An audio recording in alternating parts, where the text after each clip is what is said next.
1914년 12월에 미국 뉴저지에 있는 에디슨의 연구소가 불이 났습니다. 이 한 번의 화재를 통해서 에디슨의 평생의 업적들이 모두 다 날아가 버렸어요. 얼마나 험하고 절망스럽겠습니까?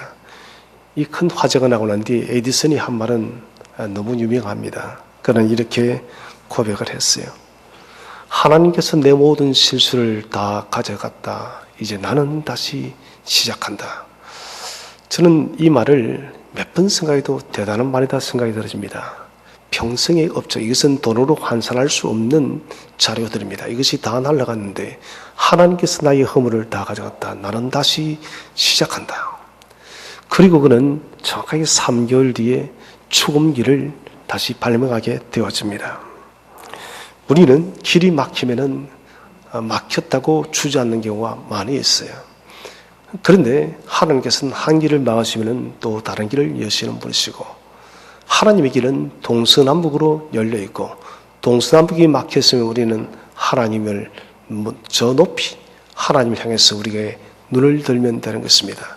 하나님께 구하는 그 기도는 여러분 어떤 세력도 막을 수 없다는 것을 확신하시기 바랍니다. 그래서 우리가 주께 부르짖을 때 하나님은 문을 연다는 것이에요. 오늘 우리가 읽은 이 본문 속에서는 이스라엘이 아무런 소망을 가질 수 없던 그런 시대입니다. 성전이 다 무너지고 이스라엘의 유능하고 또 똑똑한 많은 사람들은 바벨론으로 포로가 되어져 갔습니다. 우리가 잘 알다시피 다니엘도 이때 포로가 되어져 가서 절망의 시대를 그 또한 함께 경험을 했다는 것입니다. 그런데 하나님께서는 사람의 눈으로 볼 때는 여러분 분명히 그것은 절망이요 끝이요 모든 것이 여러분 이제는 의미가 없어 보이고 소망이 없어 보이는데, 하나님께서는 그 소망 없어 보이는 가운데 속에서도 하나님은 일을 행하시는 하나님이십니다. 하나님은 저와 여러분에 대한 열정과 소망과 구원의 결심이 결단코 끊어지지 않음을 확신하시길 바랍니다. 그래서 우리가 여러분 삶의 환경이, 여건이, 또 환경이 아무리 여러분 낙심스러워도 우리가 다시 일어나야 되는 것은 우리의 삶 속에서 여전히 멈추지 않고 일하시는 그 하나님 때문에 우리는 다시 일어나야 된다는 것이에요. 오늘 이 장에는 느부갓네살이 꿈을 꾸었어요. 그런데 이 꿈이 도무지 해석되어질 수 없는 꿈입니다. 그런데 우리가 성경을 보면은 바로가 꾼 꿈도 그렇게 어려운 꿈이 아닙니다. 상식적으로 좀 예측해 볼 수 있는 꿈이죠. 그런데 여러분 어렵고 어렵지 않고 그는 하나님께 달린 것이에요. 하나님께서 막으시면은 아무리 이런 쉬운 꿈도 알 수 없는 것이요. 아무리 어려운 꿈이라 할지라도 하나님이 함께 하시면 쉽게 풀 수가 있는 것이에요. 하나님께서 바로의 꿈을 차단했기 때문에 해석이 불가했었고, 오늘 느부갓네살의 이 꿈도 하나님께서 차단하셨는데 하나님께서 왜 차단하셨는가? 이 느부갓네살은 여러분 세계에 있는 제국 중에서 첫 번째 제국입니다. 바벨론 제국의 그는 왕이에요. 모든 전 세계를 통치하는 통치자와 같은 사람입니다. 하나님께서 바벨론의 왕 느부갓네살의 꿈을 꾸게 하고 그 꿈을 통해서 그가 심히 고통스럽게 한 것은, 너는 이 역사 속에, 이 지구 만물 속에, 이 우주 만물 속에 너는 하나의 나의 계시적인 조연자라는 것입니다. 조연이라는 것이에요. 사람들은 힘이 있으면은 자신이 주연인 줄 착각합니다. 그게 아니에요. 하나님께서 움직여 나가는 것입니다. 하나님께서는 작은 꿈 하나를 통해서 이 느부갓네살의 삶을 고통스럽게 한다는 것입니다. 자, 결국은 하나님은 주권적 역사를 통해서 당신의 모든 일들을 이루어 나가시는데, 특별히 이 느부갓네살 왕은 바벨론의 이방의 왕이었지만은 하나님의 쓰임을 받게 되지고, 무엇보다도 이방 제국의 왕 중에서 가장 먼저 하나님을 온전하게 주로 신앙을 고백하는 그런 왕이 되어집니다. 그의 신앙 고백은 무려 3번이나 나타납니다. 다니엘서 2장 47절에 너희 하나님은 참으로 모든 신들의 신이시요 모든 악의 주제시로다. 여기서는 수동적 신앙 고백입니다. 아직까지는 그 하나님이, 여호와 하나님이 그에게는 능동적으로 찾아오지는 않았습니다. 그래서 그는 수동적으로 하나님을 향해서 그의 신앙을 고백합니다. 모든 신들의 신이요 모든 왕의 왕이시로다. 너희 하나님은 내가 빠졌습니다. 다니엘서 2장 28절 29절에서는 완전한 고백을 나타납니다. 하나님을 찬송할지로다.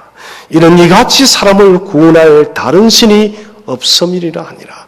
사드락과 메삭과 아벳느고가 이는 불 가운데에 들어갔지만은 털끝 하나 머리털 하나 상하지 않은 것을 보고 그는 완전한 능동적 신앙 고백을 하는 것입니다. 이 능동적 신앙 고백은 무엇입니까? 이 하나님이, 우리의 하나님이 다른 타인의 하나님이 아니라 느부갓네살 자기 인생의 하나님이라고 느부갓네살은 고백한다는 것이에요. 이것은 대단한 일입니다. 그 다음에 이것은 다니엘서 6장 26절, 이 말씀은 신약의 메시지와 연결되집니다. 그는 살아계시는 하나님이시요 영원히 변하지 않으실 이시며 그의 나라는 멸망하지 아니할 것이요 그의 권세는 무궁할 것이며 그는 살아계신 하나님이시요. 그래서 마태복음 16장 16절에 베드로가 예수님 앞에 주는 그리스도시요 살아계신 하나님의 아들이라고 고백한 그 말씀과 그대로 매치되어지는 것이에요. 놀라운 신앙 고백입니다. 이방의 한 제국에 믿지 않는 한 나라의 여러분, 이 나라의 왕이 이렇게 적극적이고 온전한 신앙 고백을 하고 있다는 것은 무엇을 의미할까요? 하나님이 주인공이요. 비록 느부갓네살을 할지라도 그는 여전히 하나님께 쓰는 조연, 도구에 지나지 않는다는 것이고 결국 이것은 이 모든 여러분 세상이 이 모든 세계 역사가 사람의 힘에 의해서 움직이는 것 같지만은 사실은 전능하신 하나님의 손에 의해서 움직이고 있다는 것을 우리에게 말씀해 주고 있다는 것입니다. 하나님의 주권적 섭리의 도구는 하나님께서 사람을 세움을 통해서 이루어 가는 것입니다. 오늘 이방 나라 속에서도 하나님은 당신의 자녀들을 구원하는 이 구원의 사역을 멈추지를 않아요. 여러분, 포로가 되어져 갔다는 것은 노예가 되어진 것입니다. 민족을 잃어버렸고 나라가 없고 땅덩어리 없고 자유가 없는 그곳에서 물론 그들은 하나님의 배를 통해서 많은 자유를 누릴 수가 있지만 그러나 여전히 그들은 포로라는 그 명칭은 벗어날 수가 없는 것입니다. 그러나 이스라엘이 그러한 절망의 시대를 살아가도 하나님은 그곳에서 왕으로서 그 나라를 통치하고 있다는 것입니다. 가시적으로 보이는 왕은 느부갓네살 왕이지만 그러나 그 느부갓네살을 움직이는 분은 여호와 하나님이시라는 것입니다. 자, 하나님께서는 느부갓네살에게 성물을 넘기심에 이때부터 이런 공적인 하나님의 사역이 출발하게 되어집니다. 초강대국 바벨론의 하나님이 남은 성전 기물을 다 넘기게 되어집니다. 이때 우리가 가장 중요한 언약계, 법계가 어디로 왔는가? 지금도 유튜브에는 그것이 발견되어졌다는 저는 그것은 정확하게 제가 보지 않았고 또 학술적으로 완전히 검증되지 않았기 때문에 저는 말은 하지 못하겠습니다. 많은 설에는 예레미야 선지자가 그 법계를 감추었다는 설이 제일 강합니다. 언약계가 어디로 갔는지. 그러나 중요한 것은 언약계가 어디에 있든 또 우리가 발견하지 못했던 발견하는 게 중요한 것이 아닙니다. 하나님 언약궤는 역사 속에 그대로 살아계신 하나님이시고 비록 우리가 그 언약궤를 찾지 못한다 할지라도 하나님은 지금 말씀으로 저와 여러분을 만나고 계심을 믿으시기를 바랍니다. 우리는 가장 탁월한 66권의 이 말씀의 언약궤를 매일매일마다 보고 있다는 것이에요. 자, 하나님은 성전의 기물을 이 바벨론으로 옮기게 되어집니다. 왜 하나님께서 이 성전 기물을 옮길까요? 그것은 여러분 보존하기 위해서 그렇습니다. 70년 동안 바빌론은 세계 최대의 강국입니다. 가장 강한 나라에 하나님의 성전 기물을 지키는 것이 가장 안전했다는 것이에요. 그래서 성전 기물 남은 모든 것들을 바벨론의 품에 맡겨놔요. 정확하게도 하나님께서는 바벨론의 수명도 70년으로 제한시켜버립니다. 그것은 다른 것이 아니라 이제는 너희가 나의 백성 이스라엘을 연단하고 훈련하고 나의 성전 기물을 관리하던 그 수명 그 기한이 찼기 때문에 너희는 이제 끝이라는 것입니다. 열국이 세상 나라가 여러분 춤을 추고 힘을 쓴다 할지라도 하나님께서 하나님의 목적이 끝이 나고 나면 여러분 그것은 끝이 난다는 것이에요. 중요한 것은 모든 세상은 하나님의 자녀 저와 여러분을 통해서 움직임을 확신하시기 바랍니다. 같이 한번 우리 인사합시다. 하나님은 당신을 통해서 역사를 움직입니다.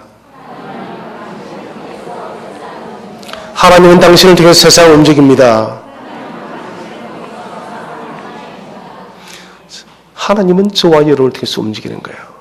그런데 우리 하나님께서 바벨론으로 가셨다는 것은 마치 우리 주님께서는 포로가 되셨다는 것이에요. 포로가 되신 것입니다. 사무엘상에서 언약궤를 빼앗깁니다. 그 무엇을 말합니까? 하나님이 포로가 되죠. 블레셋 땅에 갔어.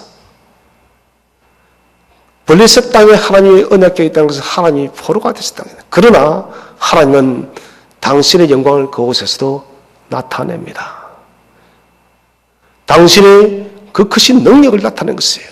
이스라엘 백성 때문에 포로가 되어져 갔지만, 죄 때문에 포로가 되었지만 하나님은 그 죄값을 우리에게 묻는 것이 아니라 그 이방 나라의 블레셋 땅에 도리어 심판하는 것입니다. 오늘도 여러분, 하나님은 바벨론 땅에 포로가 되어져 가시지만은 하나님은 그곳에서 포로라는 수치를 당하면서까지도 가시던 이유는 임마누엘이 되어지기 위해서 그래요. 저와 여러분과 함께하기 위해서, 그 고역받는 고통받는 그 절망의 땅에 이스라엘과 함께하기 위해서, 오늘 우리의 삶이 터전이 공고하여서 우리가 어디로 가야 될지 몰라서 지쳐 낙심해 있는 그 자리에 주님은 함께하기 위해서 임마누엘로 저와 여러분을 찾아오고 있음을 확신하시길 바랍니다. 주님은 단 한순간도 우리를 떠나지 않는 분이라는 것이에요.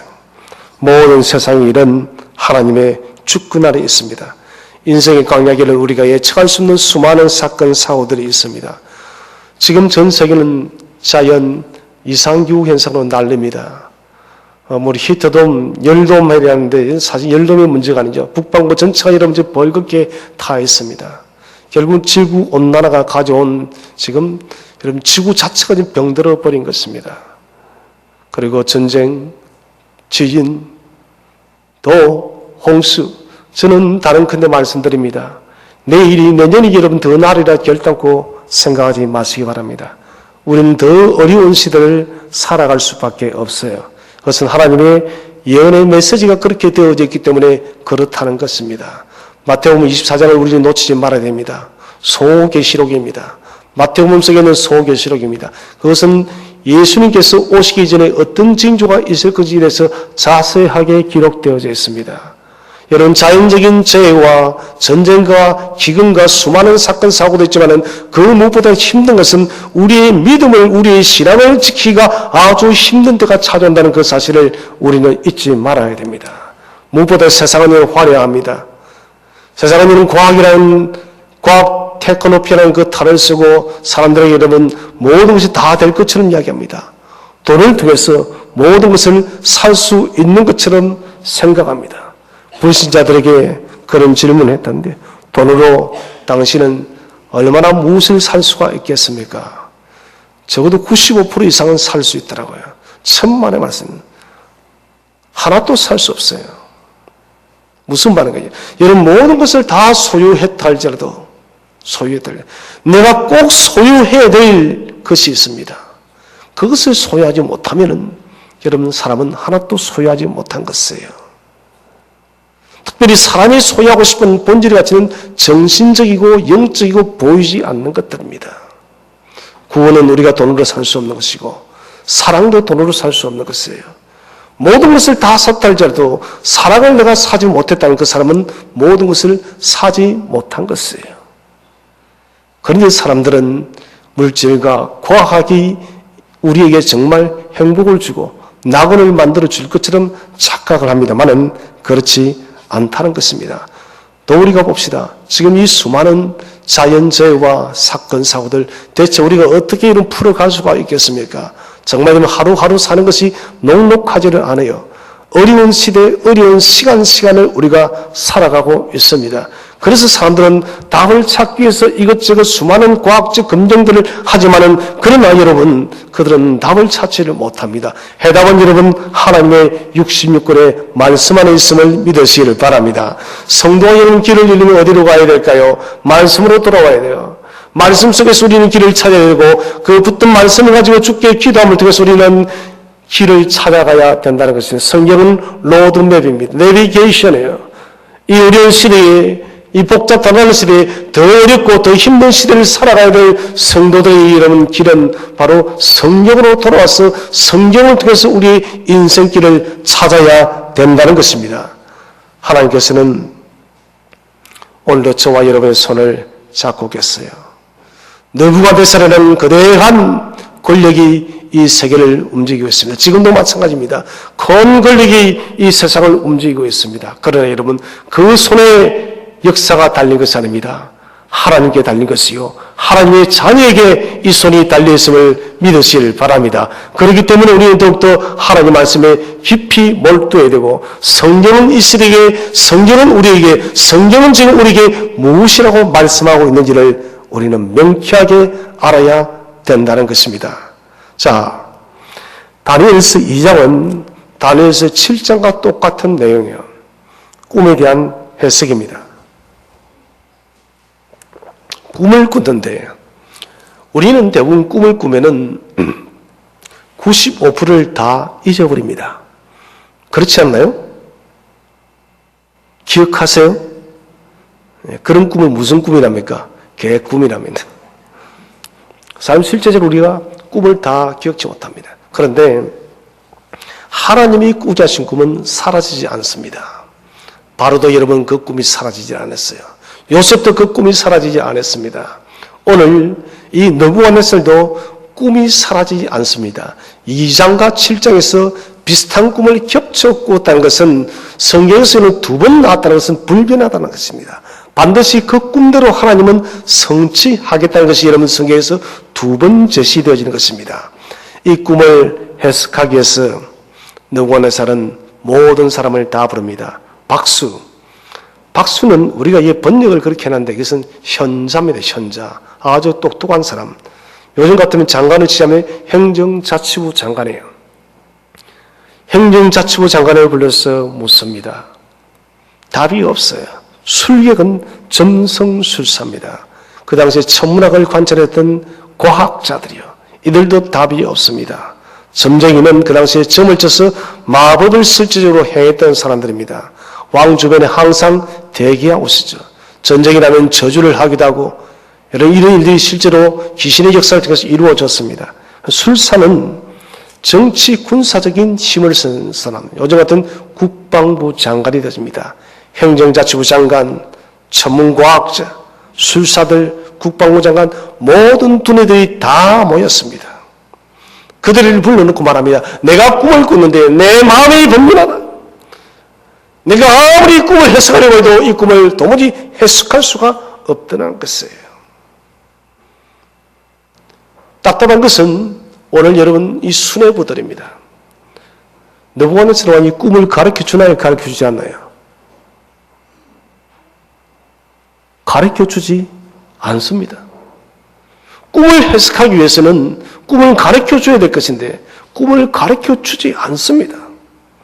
바로도 이런 꿈을 먼저 가르쳐주고 요셉이 하나님께서 풀어주실 것이라고 말씀하셨어요. 그런데 이 느부갓네살은 대체 어떻게 되는지 말하지 않습니다. 여러분 느부갓네살이 왜 말하지 않았을 것 같아요? 그것은 여러분 다른 이유가 아닙니다. 다니엘을 역사의 전면 속에 등용하기 위해서 그런 거예요. 다니엘을 등용하기 위해서. 지금 이 어두운 이 절망의 시대에 여러분 다니엘 같은 탁월한 믿음의 사람이 나와야만 이스라엘이 여러분 그 속에서 존재할 수 있는 것이에요. 모두가 이런 낙심하여서 엎어져 있는 그때 다니엘은 한 사람의 섬을 통해서 하나님 그 절망의 역사 속에서도 새로운 시대의 역사의 꽃을 피워가겠다. 시즌까지 내가 반드시 너희를 인도하고 지키겠다는 그 증거들을 그 역사를 만들어가기 위해서 하나님은 느부갓네살의 마음을 감동시켜서 그 꿈을 말하지 않게 하는 것입니다. 우리 오늘 읽지는 않았지만 2장 5절 말씀을 우리 한번 다 함께 합독하도록 하겠습니다. 2장 5절 시작. 왕이 갈대아인들에게 대답하여 이르되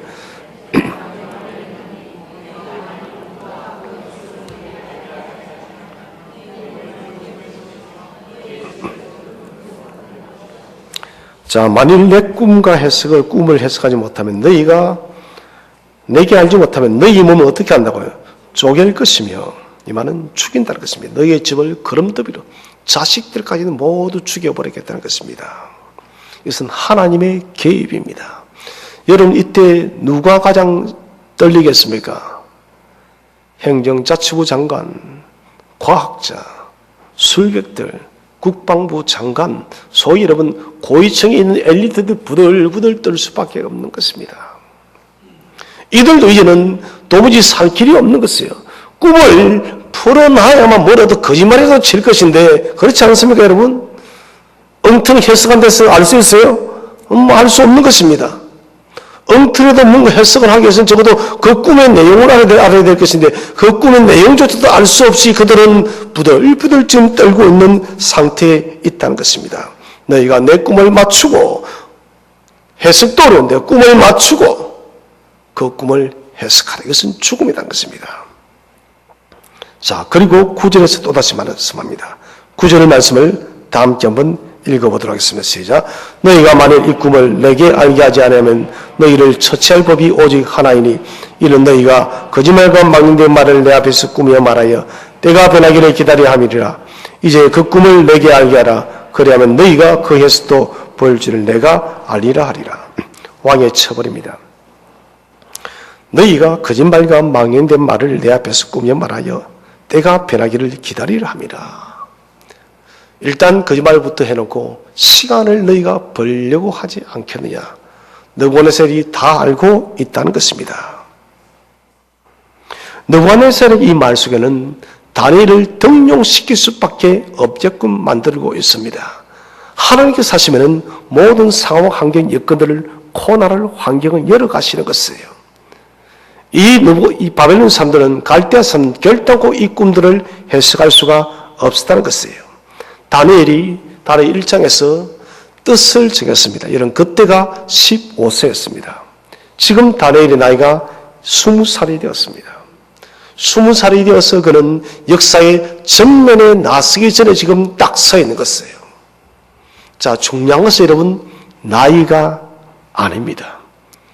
20살 나이 대체 무엇을 하겠습니까? 지금 대학교 1학년의 나이인데 그러나 하나님이 쓰시면 20살이든 10살이든 아무 상관이 없다는 것입니다. 중요한 것은 우리가 하나님께 쓰실 그릇이 되어져 있는가 이것이 중요하다는 것입니다. 부잣집엔 금그릇, 은그릇 이런 나무 그릇이 있는데 금그릇이든 은그릇이든 자기가 정결치 않으면 그 그릇은 쓰임을 받을 수가 없는 것입니다. 비록 질그릇이라 할지라도 그것을 깨끗하게 한 그릇만이 쓰임을 받을 수 있는 것입니다. 사는 성도 여러분, 저와 여러분 내면의 그릇이 거룩해지시기를 바랍니다. 그릇의 용량을 여러분 넓히시기를 바랍니다. 물을 줘보십시오 여러분.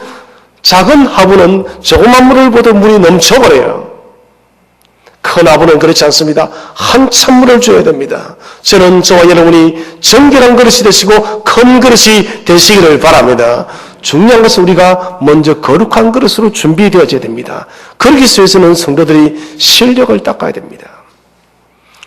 저희 기도 제목 속에 빠지지 않는 것이 지혜와 명철과 통찰력이에요. 지혜가 없으면 망합니다. 명철이 없으면 우리는 오늘 이 시대를 진단할 수가 없습니다. 통찰력이 없으면 내일을 내다볼 수가 없는 것이에요. 적어도 여러분 지도자는 목회자는 지혜와 명철과 통찰력을 가지고 하나님의 힘을 들이면서 교회를 이끌 수 있는 능력이 있어야 된다는 것이에요. 이것은 성도도 마찬가지입니다. 성도와 지혜와 명철과 통찰력이 있다는 것은 곧 이것은 성령으로 충만해 있다는 것이에요. 성령으로 충만해야만 우리는 이 시대를 이겨나갈 수가 있습니다. 우리가 성령으로 충만했을 때 우리의 나이가 적든 많든 하나님은 관여치 아니하시고 저와 여러분을 사용할 줄로 믿으시기를 바랍니다. 자, 이제 우리 10절, 11절 말씀을 우리 한번 다 함께 합독하도록 하겠습니다. 10절, 11절. 시작. 갈대아인들이 왕 앞에 대답하 이르되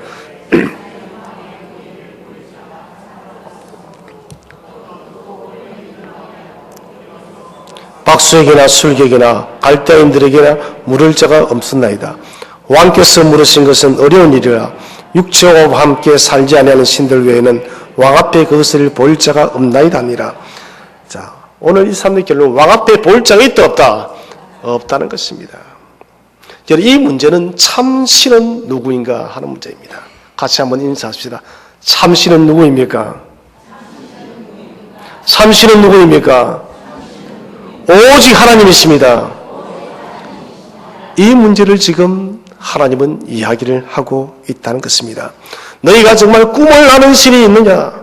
오늘 이 느부갓네살이 꾸었던 꿈이 대체 무엇이고 이 꿈을 해석할 신이 있다면 정말 데리고 오라 했는데 오늘 이 술객과 이 모든 여러분 지도자들의 답변은 그 꿈을 왕에게 보일 신은 보일 자는 아무도 없다는 것이 이들의 말인데 하나님께서는 오늘 이 말씀 통해서 하나님의 소송을 하고 있습니다. 여러분 소송을 한다. 참 재밌는 말입니다. 하나님께서 누구에게 소송하고 있느냐? 잡신들에게, 이방신들에게 하나님이 소송하는 거예요. 그것이 이사야 41장 21절 우리 한번 다 함께 합독했으면 좋겠습니다. 이사야 41장 21절 말씀 한번 띄워주실래요? 시작. 나 여호와가 말하노니 너희 우상들은 소송하라. 야곱의 왕이 말하노니 너희는 확실한 증거를 보이라. 자, 나 여호와가 말하는 너희 우상들은 못하라고요? 소송. 누구를 소송하라고요? 하나님을 소송하라고. 이사야 41장 21절을 하나님의 소송장이랍니다. 우주적 소송장. 누구에 대해서? 모든 우상들과 모든 귀신들과 모든 악한 영의 근세에서 너희가 정말 참신이라면 너희가 진짜라면 나에 대해서 한번 소송해 보라는 것입니다. 여러분 왜 하나님께서 당신의 이름의 것이고 여러분 소송하고 여러분 소송하면 기분 좋아요 나빠요? 나쁩니다.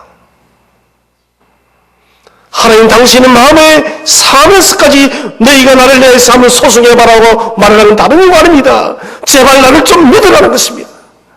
너희는 세상 무엇을 바라보지 말고 세상 무엇을 의지하지 말고 전도하신 여호와 나 하나님을 신뢰하는 것이에요.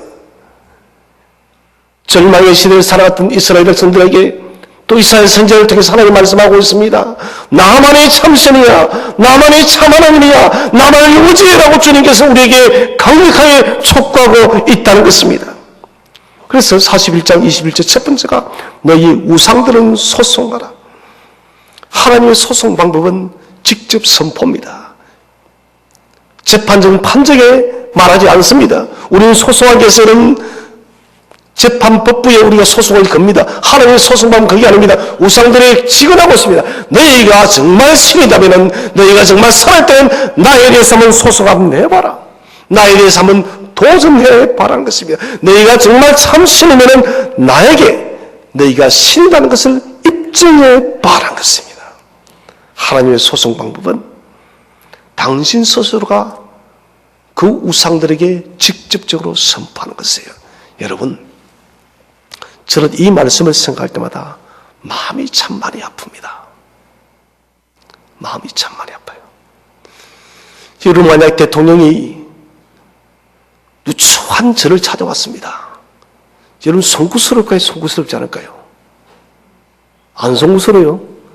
저도 송구스러울 것 같아요. 저를 찾아왔다. 저를 만나기 위해서 이 무덤 37도의 더위를 갖다 이기고 대통령이 또 예를 들어서 그럴 일은 없겠지만 비행기도 타지 않고 차도 타지 않고 대중버스를 이용해서 저를 만나게 왔다 칩시다. 저는 아마 감탄할 것 같아요. 얼마나 영광스러운 일이에요. 그것도 나의 상황, 나의 형편, 나의 환경들을 직접 듣기 위해서 내가 무슨 어려운 일이 있나를 듣기 위해서 그렇게 했다면 정말 감복할 것 같아요. 그런데 여러분 이것은 대통령의 문제가 아닙니다. 전능하신 하나님께서 지금 이스라엘이 이름 결국 무너졌던 이유들이 뭡니까? 하나님을 신뢰하지 않았던 것이에요. 하나님을 버렸던 것입니다. 그들은 오늘 하나님이 소소한 이 우상들과 그들은 함께 혼합했기 때문에 하나님은 지금 가슴 벅장이 무너지는 소리로 소송하고 있다는 것입니다. 당신이 여러분, 사실 여러분, 귀신들이, 잡신들이 하나님과 무슨 싸움이 됩니까, 여러분? 안 돼요, 안 돼. 세 살 빼기하고 여러분, 격투기 선수가 싸움하면 싸움이 될까요, 안 될까요? 안 돼요. 저는 얼마 전에 재밌는 영상을 봤습니다. 어린이 전국 실험대회 영상이었어요. 혹시 본 분 모르겠어요. 같은 학교 학생들이 결승에 올라가요. 체급 없으면 죽고 올라가는데, 결승에 올라온 학생은 한 명은 110kg인가 그래요. 그런데 한 명은 48kg인가 50kg인가 그래요. 그 두 명이 결승전에 붙은 거예요. 이 싸움 볼만해요? 이 친구도 미안했던지 그냥 들었다 놔버려요. 두 번을 들었다 놔 친구 다칠 것 같아죠. 오늘은 그렇다는 것입니다. 마치는 격투기 선수가 세상 빼기 아이와 쏙 똑같이 싸울 수밖에 없다는 것입니다. 하나도 우리가 하나님을 신뢰하지 않으니 하나님은 직접 당신이 여러분 나타나셔서 저 잡것들과 저 잡신들과 하나님을 싸운다는 거예요. 무엇 때문에? 우리가 믿지 아니하니.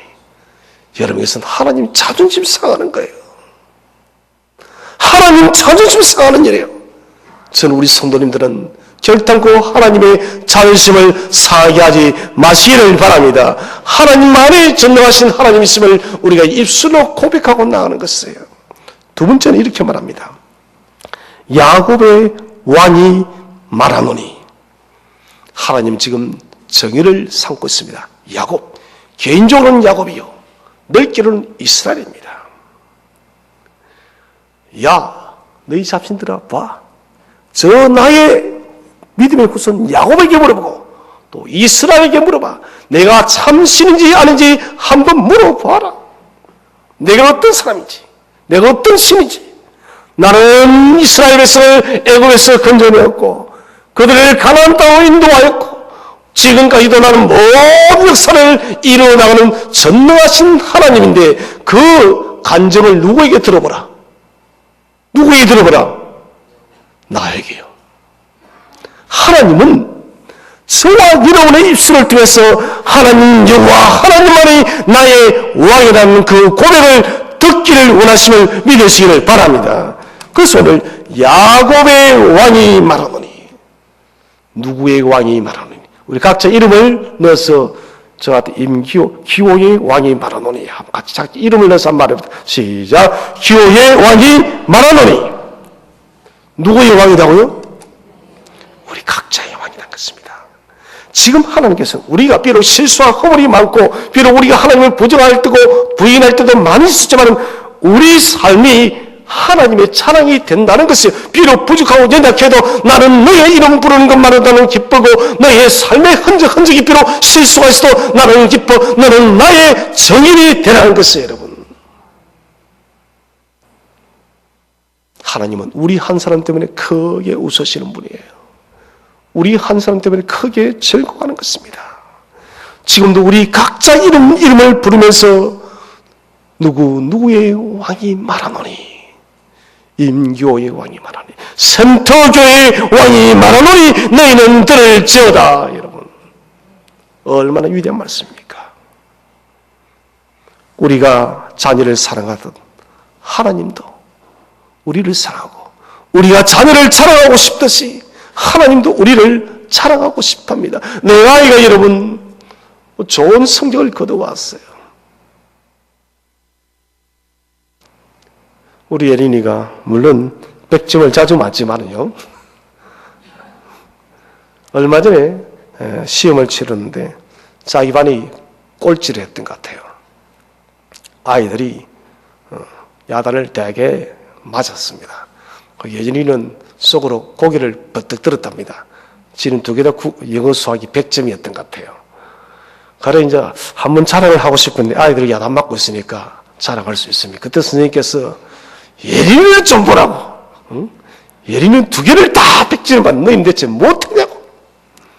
그 말을 듣고 와서 저희 집에 하고 싶었는데 그날따라 또 누가 야단을 맞고 있었습니다. 그 말은 하도 뭐라고. 예, 그렇습니다. 우리 아이가 정것 차례대로 자랑하고 싶어요. 시집 갈 때, 장가 갈 때, 좋은 직장을 찾을 때, 믿음 생활할 때 얼마나 자랑하고 싶나요? 우리 하나님이 그렇다는 것입니다. 우리 여러분 작은 것 하나도 하나님은 자랑하기를 원하는 거예요. 그래서 우리 성도가 하나님의 기쁨이 되어져야 된다는 것입니다. 성도가 하나님을 기쁘시게 할 수 있는 것은 오직 믿음으로만 하나님을 기쁘시게 하심을 확신하시길 바랍니다. 여러분, 믿음이 없이는 하나님을 결단코 기쁘시게 할 수 없고, 믿음으로 우리가 주를 영원하게 될 때 여러분, 믿음은 여러분 삶의 역사를 만들어내고, 믿음 때문에 우리의 삶이 여호와의 영광을 나타내는 것입니다. 세 번째 하나님의 소송장이 이렇습니다.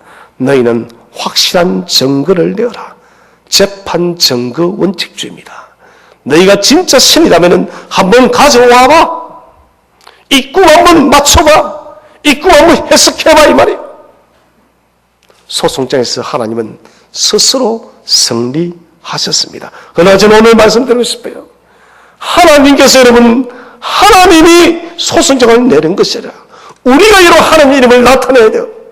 우리 하나님께서는 이 소송장을 내기까지는 마음의 억장이 무너지는 것입니다. 누구 때문에? 우리 때문에. 우리가 하나님의 영광과 하나님의 이름과 하나님의 능력을 우리가 인정하지 못하고 그분을 온전히 경외하지 못했기 때문에 하나님은 우리가 여러분 붙들었던 우상을 향해서 소송장을 내고 있다는 것입니다. 너희는 말하고 답변하고 너희는 나의 자녀를 놓으라고요. 여러분, 세상이 아무리 복잡해져도 헛하는 곳에 눈을 돌리지 마시기를 바랍니다. 오직 전능하신 하나님만이 우리의 참된 하나님이신 것입니다. 이제 31절부터 꿈의 해석이에요. 32절, 33절에 우리 다 함께 한번 읽어보겠습니다. 32절, 33절 시작. 그 우상의 머리는 순금이요, 가슴과 두 팔은 은이요, 배와 넓적다리는 옷이요, 그 종아리는 철이요, 그 발은 얼마는 철이요, 철만은 자, 금은 무엇을 말하는가? 제가 길게 설명할 시간이 없기 때문에 짧게 하겠습니다. 금은 지금 바벨론을 이야기하고 있습니다. 느부갓네살이 통치했던 나라죠. 이 느부갓네살은 자신이 주인인 줄 알았지만은 좀 전에 저 서두에 말씀드렸다시피 세 번의 신앙 고백을 통해서 그는 자신이 주 이름을 깨닫게 됩니다. 자신이 주인인 척 행사하다 그는 짐승처럼 그는 또 살다가 큰 고난을 당하기도 합니다. 하나님께서는 바벨론을 이야기하고 있습니다. 자신의 나라가 영원할 줄 알았지만 하나님은 70년이 끝이 나고 난데 이 바벨론을 고레스에 의해서 완전히 무너뜨려 버립니다. 그 다음에 은입니다. 은은 메대와 파사입니다. 메대는 지금의 사우디아라비아요, 파사는 페르시아, 지금의 이란이 되어집니다. 고레스에 의해서 갑자기 여러분 메대와 파사가 일어나서 고레스가 거주했던 파사가 메대를 잡아먹고 오늘 보니까 한쪽 다리가 좀 더 힘이 있다는 말은 바사가 메대보다 더 힘이 있다는 것입니다. 고레스가 540년에 메대를 흡수시켜서 페르시아라는 나라를 만들게 됩니다. 그런데 이 페르시아도 또다시 무너집니다. 노스입니다. 노스라는 것은 헬라 제국입니다. 이 헬라 제국은 알렉산더에 의해서 세워졌던 나라죠. 알렉산더는 20살에 왕의 등극에서 34살까지 정복을 했습니다. 알렉산더가 그가 어느 날 정복 후에 와서 통곡을 했답니다. 더 이상 정복할 나라가 없다고. 그러니까 울다가 그가 말라리아에 걸려서 죽어버립니다. 여러분, 이것은 우연이 아닙니다. 하나님의 역사를 만들어가는 것입니다. 쇠는 로마입니다. 로마요. 로마는 역대 제국 중에서 가장 완벽한 제국이었습니다. 과연 완벽한 제국답게 가장 수명이 길었습니다. 그러나 이 로마도 무너졌습니다. 그리고 진흙, 이것은 열국이 되어졌습니다. 지금은 로마를 가면 로마는 그렇지 않습니다. 역사의 유물들은 남아있지만 로마의 경제는 아주 많이 무너졌고 수많은 젊은이들이 일자를 잃어서 로마는 피폐하기까지 하는 것입니다. 자, 2장 45절을 우리 한번 다 함께 읽어보겠습니다. 시작. 손대지 아니한 돌이 산에서 나왔어.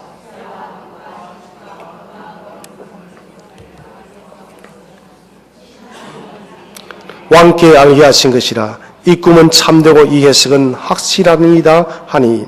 자, 장래일을 왕에게 알게 하신 것이죠. 특별히 돌은 예수 그리스도입니다. 돌의 신상을 부숴버립니다. 곧 이것은 예수 그리스도의 십자가의 사건을 이야기하고 있어요. 열국의 분열은 사실은 여러분 십자가의 사건이에요. 십자가를 통해서 여러분 온 사방으로 여러분 디아스포라들이 생기게 되어지는 것입니다. 수많은 디아스포라를 통해서 여러분 열국으로 흩어져서 주의 복음이 증거되어졌다는 것입니다. 지금 우리는 바빌론과 그리고 페르시아와 헬라와 로마와 그 역사가 끝이 나고 지금 열국의 시대를 살고 있습니다. 하나님께서 이렇게 열국을 흩으신 이유는 다른 것이 아니라 주의 복음이 온 세계에 전파되어지게끔 하기 위해서 하나님은 그렇게 하셨다는 것입니다. 중요한 것은 오늘 제가 설교의 제목을 희망의 빛이 보이지 않아도 하나님 일하신다. 무슨 말입니까? 이 시대 자체가 이런 절망의 시대입니다. 그러나 이런 역사의 종국은 무엇입니까? 하나님께서 움직이셔서 그 절망의 시대 속에도 전능하신 하나님이 이스라엘을 보호하셔서 믿음의 건석들을 보호하셔서 그들을 중심으로 하나님은 역사를 만드시고 주의 복음을 능력 있게 증거한다는 것입니다. 그래서 우리는 이 시대의 삶이 아무리 공고해도 전능하신 하나님의 손을 놓치지 말아야 됩니다. 다니엘은 15살에 그가 왕궁학교에 와서 20살에 총리가 되었고 80살까지 그는 총리를 하게 됩니다. 82살까지입니다. 어둠이 깊고 아무런 소망이 보이지 않아도 하나님 그 크신 역사를 다스리고 통치하는 분이세요. 다니엘이 여러분 그 꿈을 해석을 놨더니 다니엘과 사드락과 메삭과 아벤느고도 함께 등용되어집니다. 사랑하는 성도 여러분, 우리가 생각하지 못한 일을 우리가 반전이랍니다. 역전이랍니다. 어떻게 저런 역전이 있을까? 어떻게 저런 반전이 있을까? 여러분, 하나님이 함께 하시면 언제나 우리의 삶에 반전의 역사가 있음을 믿으시기를 바랍니다. 하나님이 함께 하시면 그렇게 되어지는 것입니다. 에스더가 죽으면 죽으리라 하였더니 하나님은 왕의 마음을 감동시켰습니다. 하만이 여러분 이스라엘을 다 죽이려 작정했던 그때에 하나님은 반전의 역사를 썼다는 것입니다. 오늘 우리는 어려운 시대를 살아가고 있고 앞으로 살 시대는 더욱더 어렵고 힘든 시대일 것입니다.